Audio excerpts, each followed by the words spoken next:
प्रजा में समाचार फैलाया कि आज राजघराने से सबको चांदी की मुद्राएं बांटी जा रही है, चांदी के सिक्के बांटे जा रहे हैं।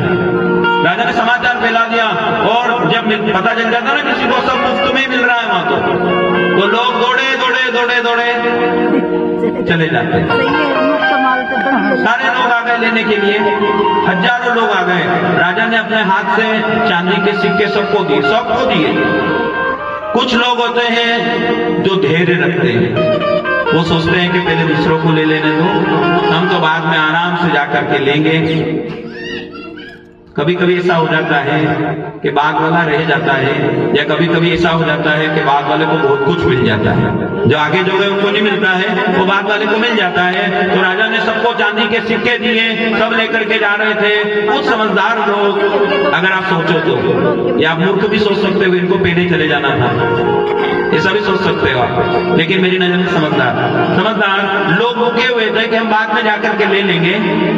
सब चांदी के सिक्के लेकर के गए और ये लोग जो बाद में गए, राजा ने कह दिया आपको चांदी के सिक्के खत्म हो गए। बाद में ले लेंगे। आपकी सोच कि पहले ले लेते तो मिल जाते थे, ये मूर्ख थे जो बाद में गए। राजा ने कहा खत्म हो गए। अगला शब्द राजा का, तुम चिंता मत करो, थोड़ी देर रुको। थोड़ी देर उनको रोका और द्वार बंद करा दिया। राजा ने कहा कि अब मेरे पास चांदी के तो नहीं, अब मेरे पास लोहे के सिक्के हैं, अगर तुम हाँ कहो तो मैं तुम्हें वो दे देता हूं। बेचारे लोग सोचने लगे कोई बात नहीं, राजा कुछ तो दे रहे हैं, खाली हाथ नहीं भेज रहे हैं, कुछ तो दे ही रहे हैं। अब जो पहले लेकर के गए थे चांदी के सिक्के, वो सोच रहे हैं द्वार बंद हो गया, ना जाने इन लोगों को राजा क्या दे रहे हैं। बेचारे खिड़कियों से झांक रहे हैं कि क्या दे रहे हैं। और राजा ने महाराज पारस मणि निकाली है, पारस मणि निकाल करके उन लोहे के सिक्कों को पारस मणि से रगड़ने लगे, सोने के सिक्के बन गए। बाद वाले लोगों ने सोने के सिक्के ले लिए। आपकी नजर में बात खत्म हो गई क्या? हो गई? आपने ताली बजा दी? नहीं हुई।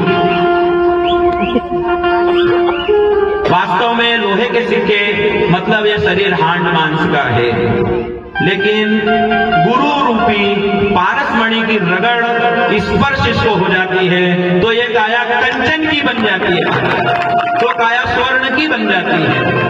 तो इसके लिए है हांड मांस का शरीर, लेकिन गुरु कृपा जिस दिन हो जाएगी, गुरु जी का आशीर्वाद हमें मिल जाएगा, तो ये काया कंचन की हो जाएगी। और कंचन की होने के बाद भगवान को प्राप्त करने का साधन हम इस शरीर से कर लेंगे। सुखदेव जी महाराज